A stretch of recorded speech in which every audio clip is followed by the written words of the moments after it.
Good morning student. देखिए आज आप लोग को फिर मैट्रिक मैथ के जो 2026 एग्जाम में जो पूछने वाले ऑब्जेक्टिव क्वेश्चन है वीवीआई, उसका भाग 5 लेकर आ गया हूं। इससे पहले मेरा 4 को वीडियो यूट्यूब पर अपलोड हो गया है, अगर आप लोग वो नहीं देखे हैं तो उसको भी जाके देख सकते हैं।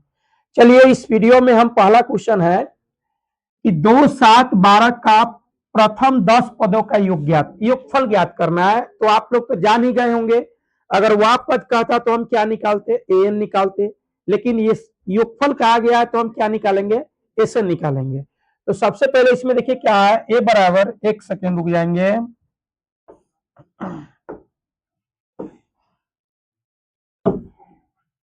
ए बराबर आपको क्या है, 2 है। डी निकालिएगा तो 7 में से 2 घटाइएगा तो 5, और एन बराबर जितने पद का है उतना लिखेंगे तो 10। तो योगफल का है मतलब हम एसएन निकालेंगे। तो एसएन का फॉर्मूला होता है n/2 मध्यम कोश 2a प्लस n माइनस 1 गुने क्या होता है, डी होता है, गुने डी। चलिए अगले सवाल, माने कि सवाल को बनाते हैं तो 10/2 मध्यम कोश 2 गुने ए का मान क्या है, 2 प्लस एन का मान 10 माइनस 1 का गुने डी का मान है 5। अब इसको काटेंगे तो कितना हो जाएगा, 5 2 दूनी 4 प्लस 10 में से घट गया 9, 9 गुने 5 यानी कि 5 मध्यम कोश 4 प्लस 9 पचे 45। तो 5 गुने 45 4 क्या हो जाएगा, 49 होगा। यानी 9 पचे 45 के 5 हाथ में 4 और 4 पंचे 20 और 4 कितना हो जाएगा, 24। राइट आंसर हो जाएगा 245, ऑप्शन संख्या ए में दिया गया है। अगले सवाल की ओर बढ़ते, अगला सवाल देखते हैं क्या लिया गया है। अगला सवाल लिया गया है कि दिए गए त्रिभुज EFG में LM समांतर है FG के, तो LE का मान ज्ञात करना है। कहने का मतलब आप सवाल तो देख ही रहे होंगे कि इसका मान दिया गया, इसका मान नहीं दिया गया, इसका मान दिया गया और इसका मान दिया गया है। तो ऐसे क्वेश्चन को हम क्या करते हैं, थेल्स प्रमेय के अनुसार इसके बट्टे इतना और इसके बट्टे में ये करते हैं। तो जो नहीं दिया उसको हम क्या करते हैं, एक्स मान लेते हैं। तो अगर हम एक्स मान लिए, एक सेकेंड रुक जाएंगे, जो नहीं दिया है उसको हम अगर एक्स मान लिए तो क्या हो जाएगा, थेल्स प्रमेय के अनुसार एक्स बट्टे ये क्या है 7.2 बराबर 1.8 बट्टे क्या होगा, 5.4 होगा। अब 18 3 54 भी कर सकते हैं, यहाँ दशमलव से दशमलव खत्म हो गया, 18 3 54, निचले वाले को दशमलव हटता है तो ऊपर वाला पर 0, और ऊपर वाला का दशमलव हटता है तो नीचे वाला पर 0। ये सब आप लोग जानते हैं। तो यहाँ दशमलव हटाएंगे तो ये क्या हो जाएगा, 10x, अब बट्टे क्या हो जाएगा 72, बराबर ही हो जाएगा 1/3। अब इसको अगर काट दीजिएगा तो 24 या 72, मतलब 10x बराबर आपका 24 हो गया। तो x बराबर 24/10 भाग देंगे तो 2.4 इसका राइट आंसर होगा। ऑप्शन संख्या बी में ये दिया गया है। तो ये सवाल भी आपको एग्जाम के दृष्टि से बहुत महत्वपूर्ण क्वेश्चन है, इसको भी रटने का प्रयास करेंगे। चलिए अगले सवाल की ओर आ रहे हैं। अगला सवाल फिर इसी तरीका से है, क्या कर रहा है कि त्रिभुज दिया गया है ABC त्रिभुज दिया गया, इसमें कर रहा है कि D समांतर BC, मतलब BC के समांतर क्या गया है D। जब भी अगर एक भुजा के समांतर अगर कोई दूसरी भुजा दी हुई हो तो हम सीधे ऑब्जेक्टिव बनाने के लिए थेल्स प्रमेय का प्रयोग कर देंगे। तो इसमें आपको BD का मान पूछ रहा है, मतलब इसका मान पूछ रहा है, तो वही तरीका लगाएंगे कि एकरा बट्टे ये और एकरा बट्टे ये लगाएंगे। तो ये दिया गया है 2.4 बट्टे क्या करेंगे, जो नहीं दिया उसको x मानेंगे तो x, अब बराबर ये है 3.2 अब बट्टे 4.8। कहने का मतलब ये हुआ कि दशमलव से तो दशमलव में के खत्म हो गया, इसको दशमलव हटाएंगे तो 24 बटा कितना होगा, 10 होगा, 10x 24/10x अब बराबर ही हो गया 16 दूना 32 और 16 तिया 48। कोई दिक्कत, क्योंकि यहाँ 32 है तो 16 दूना 32 और 16 तिया 48 को हम काट दिया दशमलव हटा के। अब इससे इसमें गुना, इससे इसमें गुना करेंगे तो इससे इसमें करेंगे तो 10 दूनी क्या होगा 20x, अब बराबर 24 तिया हो जाएगा 72। तो x बराबर होगा 72/20, 10 दूना 20, 72/20। तो हम इसको काट भी तो सकते हैं, 36 दूना 72, 10 दूना 20 और 10 से भाग करेंगे 36 में तो 3.6, यानी राइट आंसर इसका क्या हो जाएगा 3.6। ऑप्शन संख्या B is the right answer. चलते हैं अगले सवाल की ओर बढ़ते हैं। अगला सवाल सेम ऐसा ये दिया है, अगर ये थोड़ा ऐसा नहीं दिया रहता तो हम इस सवाल को छोड़ देते आप लोग के लिए, लेकिन यहाँ पे x के साथ दे दिया इसलिए हम इस सवाल को बनाते हैं। पुनः इसमें कह रहा है कि समांतर एसटी समांतर क्यू आर, मतलब क्यू आर के समांतर क्या दिया गया है, एसटी दिया गया है, हमें क्यू आर के समांतर एसटी दिया गया है। तो हम पुनः जो मान नहीं दिया उसका मान पूछ रहा है, तो कहोगे कि सर जी इसमें तो इसका भी मान दिया, ये भी दिया, ये भी दिया, ये भी दिया, x का मान पूछ रहा है, तो हम फॉर्मूला वही लगाएंगे, इसके बट्टे ये और इसके बट्टे ये। तो क्या करेंगे, यहां से बनाना चालू कर देते हैं, एक सेकेंड रुक जाइएगा। चलिए हम लिखेंगे 4 बट्टे, इसका मान क्या है x माइनस 4 है, बराबर 8 बट्टे लिखेंगे 3x माइनस 11। इससे इसमें गुना और इससे इसमें गुना होगा, तो इससे इसमें गुना होगा तो क्या होगा 8 3 24x और माइनस 11 88, बराबर इसमें गुना होगा तो 8x और माइनस कितना हो जाएगा 8 चौका 32। अब अपना अपना जाति की तरफ लाइए, तो 8x ये इधर आ गया, एक सेकेंड यहाँ पे कुछ गड़बड़ हुआ है क्या, एक सेकेंड रुक जाइए, यहाँ पे कुछ गड़बड़ हुआ है, फिर से देख लेते हैं क्या है।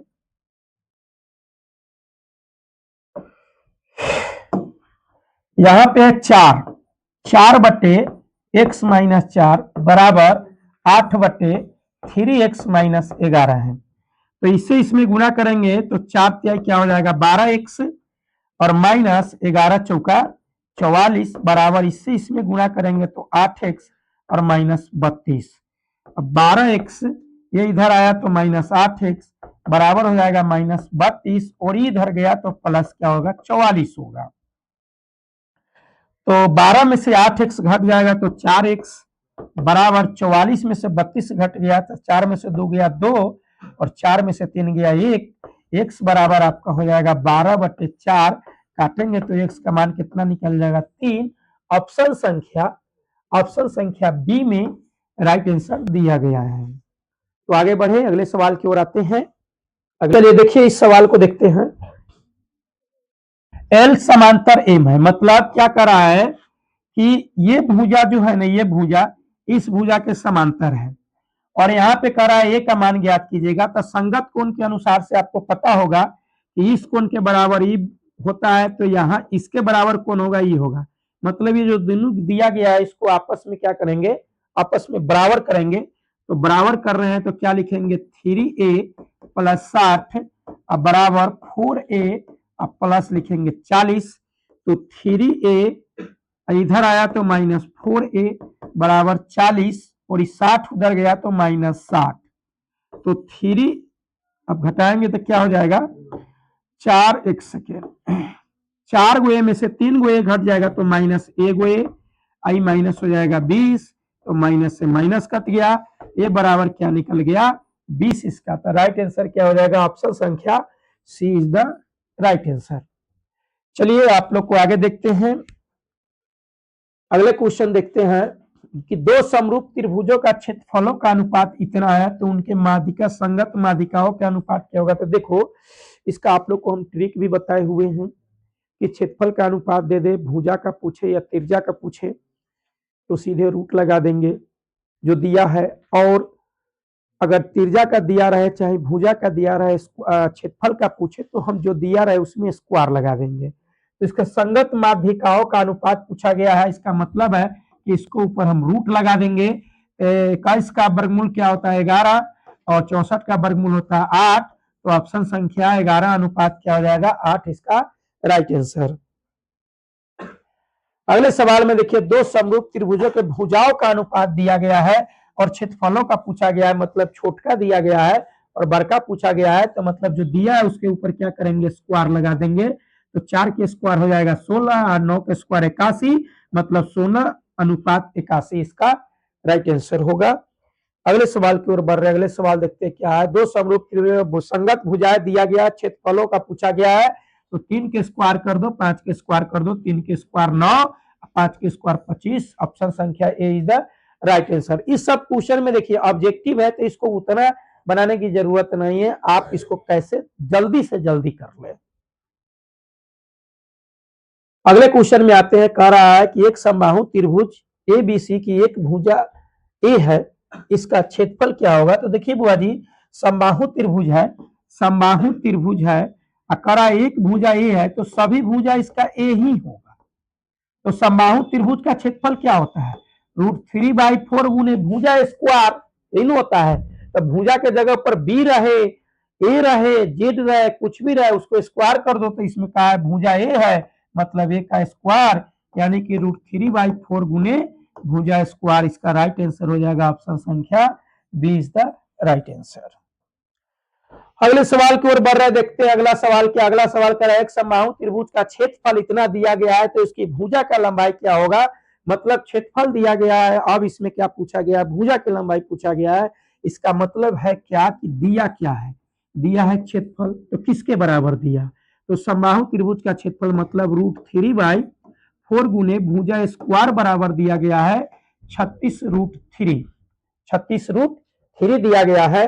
तो अब क्या करेंगे, इसको काटेंगे, √3 से √3 खत्म हो गया, मतलब ए स्क्वायर बटे 4 बराबर 36/1 करेंगे तो ए स्क्वायर बराबर क्या हो जाएगा 36 गुने 4, तो ए बराबर हो जाएगा √36 गुने 4 होगा। तो इसको क्या करेंगे, √6 गुने 6 और गुने 2 गुने 2 करेंगे तो दो गो 6 पर एगो 6 निकल जाएगा, एगो 2 निकल जाएगा, तो 6 दूना 12, इसका क्या हो जाएगा राइट आंसर हो जाएगा 12 सेंटीमीटर। हाँ बुआ जी, सेंटीमीटर क्यूब सब आप अपना लगाते रहिएगा, 12 सेंटीमीटर इसका आंसर हो जाएगा। अगले सवाल की ओर आ रहे हैं, अगले सवाल देखते हैं क्या है।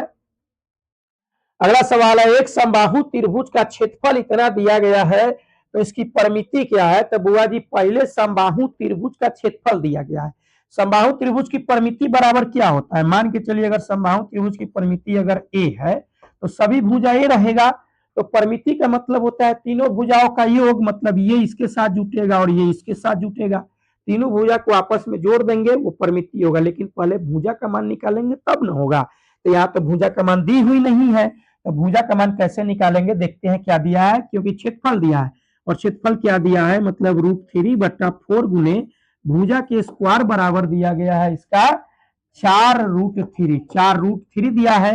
कहने का मतलब √3 से √3, अब ए स्क्वायर बराबर हो गया 4 गुने 4, तो ये बराबर हो जाएगा √4 गुने 4, तो ये बराबर क्या हो जाएगा 4 सेंटीमीटर। तो अगर ये 4 होगा, ये 4 होगा, ये 4 होगा, परिमाप निकालने के लिए हमें तीनों को जोड़ना पड़ता है, तो हम क्या करेंगे, जोड़ेंगे 4 + 4 + 4 यानी कि 12 सेंटीमीटर, इसका क्या हो जाएगा राइट आंसर। ऑप्शन संख्या B is the right answer. चलिए अगले सवाल की ओर बढ़ते हैं, अगले सवाल देखते हैं क्या दिया गया। अगला सवाल कह रहा है कि किसी बिंदु में ये किस चतुर्थांश में। तो बुआ जी, चतुर्थांश के मतलब एक चीज आप जान लीजिए कि संख्या कुछ भी दी हुई हो, 10 दिया हो, 5 दिया हो, बटा में दिया हो, दशमलव में दिया हो, पूर्णांक में दिया हो, इससे हमको मतलब नहीं होता है। हम सिर्फ ये देखते हैं कि पहला माइनस प्लस किस में लगा हुआ है। तो आप देखे होइएगा कि प्लस प्लस आप जानते होइएगा कि प्लस प्लस प्रथम पद होता है और माइनस प्लस द्वितीय पद होता है, माइनस माइनस तृतीय पद होता है और प्लस माइनस चतुर्थ पद होता है। ये आप याद किए होंगे तो आपको पता होगा। तो हम इसमें देखेंगे पहिलका वाला भी माइनस में दिया है और दूसरका वाला भी माइनस में दिया है, मतलब माइनस कॉमा माइनस, तो माइनस कॉमा माइनस किस पद में आता है, तो तृतीय पद में होता है। इसका राइट आंसर क्या हो जाएगा, तृतीय होगा। कोई दिक्कत किसी को। चलिए अगले सवाल की ओर बढ़ते हैं। अगला सवाल देखते हैं, कह रहा है बिंदु इतना इतना किस चतुर्थांश में है। तो देखिए यहाँ 2 दिया है, 5 दिया है, इससे हमको कोई मतलब नहीं है। हम ये देखेंगे कि कौन क्या है, कि पहले दिया है माइनस और बाद में प्लस वाला, तो माइनस कॉमा प्लस, तो माइनस प्लस होता है द्वितीय पद में, तो इसका राइट आंसर क्या हो जाएगा, द्वितीय पद हो जाएगा। कोई दिक्कत। चलिए अगले सवाल की ओर आते हैं। मूल बिंदु से इतना इतना के दूरी ज्ञात करना है। तो यहाँ पे एक्स वाई दिया है, ए बी दे सकता है, बी क्यू भी दे सकता है, कुछ भी दे सकता है। तो मूल बिंदु से दूरी सूत्र होता है √x² + y²। तो यहाँ पे एक से ही दिया है तो x² + y²। अगर यहाँ ए रहता, यहाँ बी रहता, तो क्या होता ए स्क्वायर प्लस बी स्क्वायर। अगर यहाँ पी रहता यहाँ क्यू रहता तो इसका क्या होता P square plus Q square. तो स्थिति के अनुसार इसका आंसर बदलते चला जाएगा। अगले क्वेश्चन की ओर आते हैं। कह रहा इसमें देखिए कि 6 दिया है 7 दिया है, इससे हमको कोनो मतलब नहीं होनी चाहिए। ये भी माइनस में दिया ये भी माइनस में दिया है तो माइनस कॉमा माइनस होता है आपका तृतीय। एक सेकेंड ना, चतुर्थांश थोड़ी पूछा है, इसका कोटि का मान पूछ रहा है। तो देखिएगा बुआ जी, पहिल का होता है भुज का मान और दूसर का होता है कोटि का मान। तो ये -6 भुज है और -7 कोटि है, तो इसका आंसर क्या हो जाएगा -7 हो जाएगा। अगले सवाल की ओर बढ़ते। अगला सवाल क्या करा है, किस पाद में स्थित है। मतलब देखो पहला दिया प्लस वाला, दूसरा दिया माइनस, मतलब प्लस कॉमा माइनस, और प्लस कॉमा माइनस क्या होता है चतुर्थ पद होता है। तो इसका राइट आंसर क्या हो जाएगा चतुर्थ पद हो जाएगा। ये सूत्र याद करना है, बनाना ये सब थोड़ी रहता है। अगले सवाल के लिए बिंदुओं इतना इतना के बीच की दूरी क्या है। तो आपको पता होगा कि दूरी सूत्र क्या होता है, root under x1 minus x2 का whole square plus y1 minus y2 का होल स्क्वायर। x1 है y1 है, x2 है y2 है, मतलब x1 y1 x2 y2 मान बैठा देंगे। तो x1 का मान क्या है 7 माइनस x2 का मान माइनस में है, तो ये माइनस रो माइनस मिलके प्लस हो जाएगा। तो +5 के होल स्क्वायर और प्लस क्या हो जाएगा -4, और ये प्लस में है तो -1 का होल स्क्वायर, यानी कि रूट अंडर 7 5 12 के स्क्वायर हो जाएगा। अब प्लस ये हो जाएगा -5 के होल स्क्वायर। 12 के स्क्वायर हो जाता है 144 और -5 के स्क्वायर हो जाता है 25। जोड़ेंगे तो हो जाएगा 169। 169 का वर्गमूल होता है 13, इसलिए इसका राइट आंसर क्या हो जाएगा 13। तो आज के वीडियो में आप लोग को इतना ही क्वेश्चन को बताया गया है। अब आप लोग को मिलते हैं कल फिर एक नेक्स्ट वीडियो में, फिर अगले क्वेश्चन को लेकर। तब तक के लिए धन्यवाद। आप लोग जो वीडियो देखे इसके लिए बाय।